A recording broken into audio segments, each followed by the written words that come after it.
سلام، بدي احكي اليوم مراجعة عن مسلسل ابتسم أيها الجنرال يلي يعتبر أيقونة ورمز لمعظم الشعب السوري المعارض. ممنوع المساس به، ممنوع الانتقاد، ممنوع كل شيء، ممنوع مثلهم مثل نظام حزب البعث. ممنوع تحكي على الزند، ممنوع تحكي على تيم حسن، ممنوع تحكي على اللهجة، ممنوع نفس الشيء. بس نحن عتبنا على هدول جماعة المعارضة انه انتم بتطالبوا بالحرية، خلونا نحكي آراءنا بحرية عادي يعني. وآراءنا ما أنا جايبينها من الهوا يعني، عم نحكيها واقع يعني. إذا هن هدول قمعونا انتم كمان بدكم تقمعونا أخي، خلونا نحكي آراءنا بحرية. المهم خلونا نفوت بالموضوع. اللي ما بيحترم وعوده يا سيادة العماد حقه رصاص. لكن كيف بدك تصير رئيس والدستور بمنع التوريث؟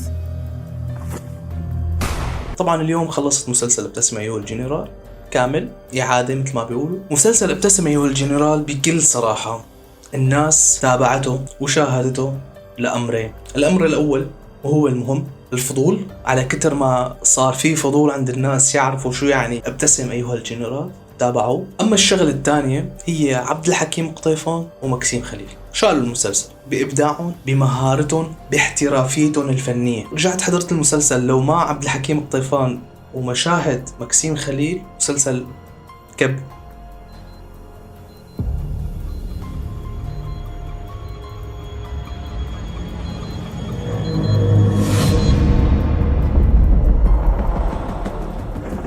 بسرعة حرس! من ناحية الإخراج، العامل والمسبب الأول والوحيد في هذا العمل أنه ما طلع ناجح كتير على قدر التوقعات هو المخرج. مع كل احترامي، ظاهريا كان المخرج، بس داخليا من جوا يعني ممكن كانت إدارة الإنتاج والمنتج بحد ذاته، لأنه ما عطاه إمكانية إضاءة، إمكانية تصوير. فيك عندنا كتير لقطات مثلا لما كانت سامية سوسن أرشد في المستشفى، البلور اللي الخلفية اللي وراها بلور بطريقة فظيعة، بطريقة كتير مزعجة، العين ما بتتحملها. اخطاء كتير كبيرة من بداية المسلسل لنهاية المسلسل، بالاخراج، بلقطات الكاميرا، لقطات الاضاءة كتير سيئة.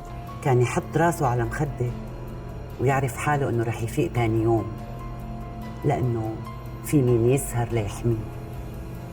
هلأ كله راح ورح تبلش كلاب الأرض تنهش فينا.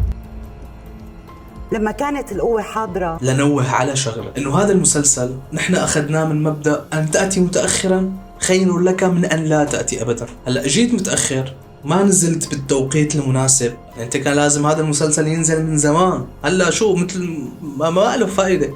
أوكي ممكن أثر له شويتين، والدليل إنه أثر شويتين، نزلوا له من بيت الأسد صورة تجمعهم مع رفعت،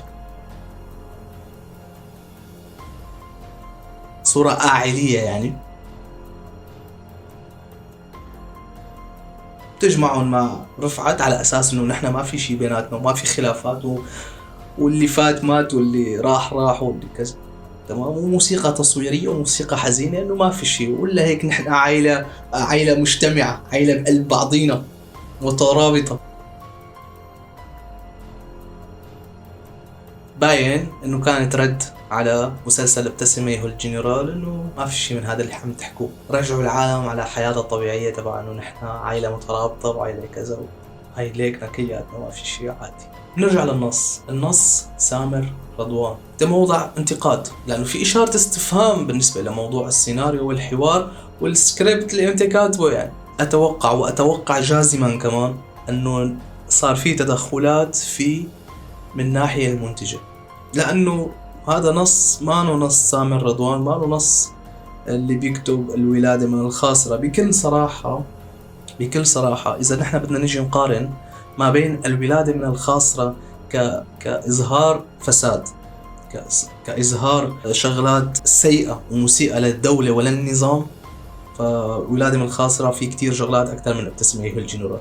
بالعكس ابتسم أيها الجنرال حسيته عم يلمعوا شخصيات معينة وعم ينزلوا بشخصيات معينة. تافه صار لي دهر مسلم عليك تراوي. الله وكيل. عارف ما عندك شغل بالمحل؟ ليه تركت الشغل؟ زيكو قال لي في صاروخ نزل على البيت. نيجي نطمن على سلامة السكان إني امشي عاوزتك امشي. مثلا كسر عظم حسيته أقوى من ابتسم أيها الجنرال ب100 مرة، يعني من ناحية إظهار فساد دولة وشغلات مسيئة بالنظام والجانب المظلم. ابتسم أيها الجنرال كان مجموعة من أدوات التلميع لشخصيات معينة، ما بدي أذكر مين الشخصيات بلا ما نفوت بسين وجيم وعلى الفاضي، يعني هذا مؤاخذة. تخيل مسلسل من بدايته لنهايته كان قائم على فكرة، تخيل يا رعاك الله، فكرة وضاح فضل الله. أعطيني كاس خليني أشرب نخب الموجودات. هاي السهرة للنساء فقط، وأنا شرقي ماني غربي. صح كنت بالسابق جنتلمان، بس أنا هلا شهريار مان. إنه يلا بده يحكي وحكى وصار، وبدنا نبعث فلان على إسرائيل ونرجعه من إسرائيل ونعمل اتفاقات. أوف يا زلمة، لهالدرجة المخ مصطوم؟ يعني نحكي 40 سنة من الحكم تبع العيلة ما في أحداث نحكيها؟ سيدي مستاهل اللي عملتوه فيه.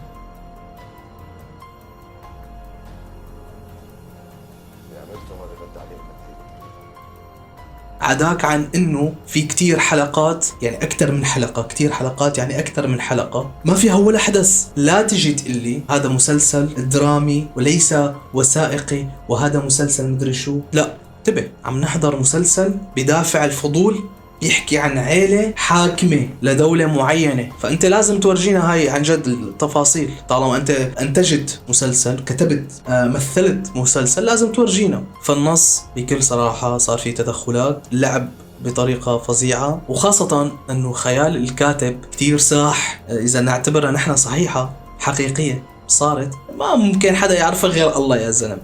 يعني أنت عم تحكي شو صار بغرفة نوم فلان وفلانة مثلا. قلت لك ما بعرفه بحياتي، ما سمعت باسمه. عم بيقول إنه في علاقة بينك وبينه. خلاص قلت كل اللي عندي، ما بقى عندي كلام. اللي لهم جاهزة وطز فيهم بهالحياة. انت عم تحكي شو صار بقلب عيلة ام واولادها، يعني في شيء اوكي خيال كاتب، بس الخيال كتير كتير ساح. شرط انا اسف، بجوز انا هلا ما عم بحكي شغلات إيجابية بالمسلسل، بس في شغلات إيجابية للصراحة يعني وللحقيقات. أما منجي للعنصر النسائي في هذا المسلسل يلي همشوه تهميشة فظيعة. فكري قرري خبريني.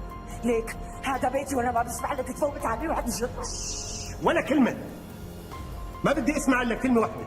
موافقة على وجود سمر أو بدي أتطلق؟ قتلوا العنصر النسائي بهذا المسلسل. إن كان من ناحية شخصية الأم، أنت بأي حق بتطالبي شخص كان بده يجي يقتل أخوه يعمل عليه انقلاب، بتطالبي أنت بتقولي له أنت ما بيصير تعمل هذا الشيء، أنت خربت العيلة. أنت شلون يعني؟ بأي منطقة أنت عم تحكي؟ مرت الرئيس بالبداية كانت شخصية ضعيفة مهزوزة ولا أي شيء، لا بتكش ولا بتنش، بس مجرد أولادها. هيك عمل الكاتب عملها شخصية فزة ولهلوبة السياسة وكذا. سامية الأخت تلاقي بتعصب بتزعق وبتصرخ على الرئيس قدام المرافقة وبنص القصر قدام العالم كله.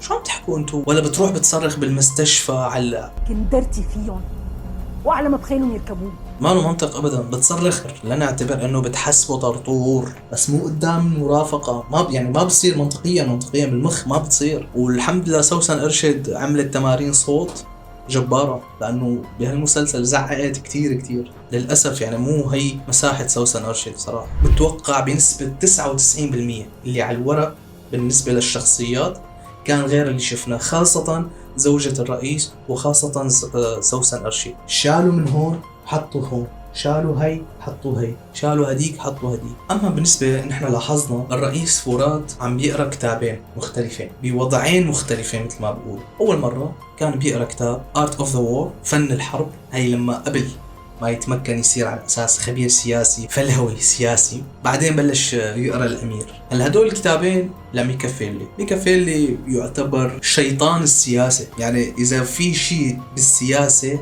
بتلاقيه عنده. مثلا يعني بدك تفهم عقلية شخص معين بالسياسة، بدك تقرأ ميكافيلي لحتى تفهمه وتقدر توصل لصيغة مقربة من شخصية هذا الشخص اللي بدك تعرف تفهمه لهذا السياسي. الكتب تبعه بتقراهم كتير هواية اللي بيخصوا السياسة أكتر شيء، يعني بيخصوا القادة السياسيين وشلون لازم يتعاملوا وشلون بيتعاملوا في حال صار معهم حالة معينة. طبعا كي لا ننسى انه بهذا المسلسل نحن صار علينا بروباغندا غير المتواجدة بالمسلسل. شلون؟ يعني صوروا لنا كم صورة ماكسيم خليل انه على اساس انه راح تكون القصة عن حياة بشار اسد، بس هي ما كانت لا عن حياة بشار اسد ولا احداث القصة جملة وتفصيلا، هي كانت عن احداث حافظ الاسد. يعني ما ورجونا الشعب. وأنا هسمع هالكلمتين حطهم حلقة بإذنك.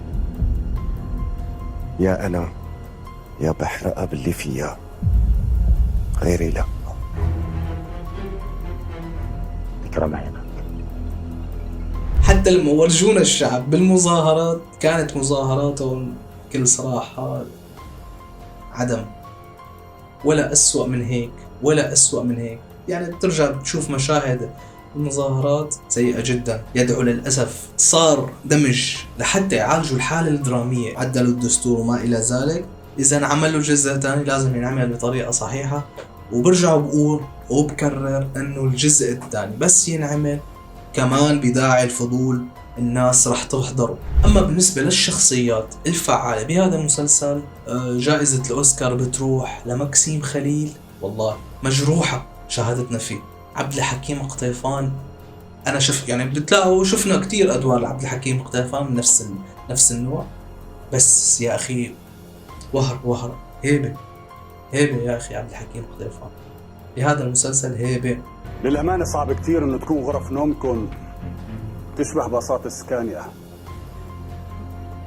لهلا عرفنا راكب واحد، بس ما بنعرف إذا حاسب ولا لا. سيدي بس